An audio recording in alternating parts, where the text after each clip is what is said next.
అన్యాయం అయిపోతున్న మామిడి రైతులకి అండగా జగన్మోహన్ రెడ్డి గారు బంగారు పల్లెనికి వచ్చినప్పుడు ప్రభుత్వం ఎలా తప్పించుకోవాలని చూస్తూ ₹4 ప్రభుత్వం తరఫున, ₹8 ఫ్యాక్టరీ తరఫున ఇస్తామని వాగ్దానం చేశారు. కానీ 4-5 నెలలుగా అది ఇవ్వకుండా ఎలా మోసం చేశారో మీ అందరూ కూడా చూశారు. వీటి కోసం రైతులు పోరాటం చేశారు, వైఎస్ఆర్ కాంగ్రెస్ పార్టీ పోరాటం చేసింది. అండ్ నేను కూడా ఎక్స్ లో ఎలా స్పందించానో మీ అందరికి కూడా తెలుసు.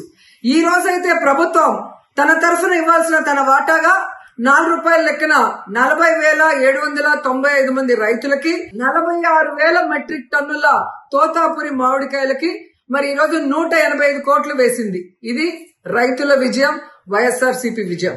కానీ ఇంతటితో చేతులు దులుపుకుంటే సరిపోదు. దీంతో పాటు ఫ్యాక్టరీలు ఇవ్వాల్సిన 370 కోట్లను కూడా ప్రభుత్వం ఇప్పించాల్సిన బాధ్యత తీసుకోవాలి.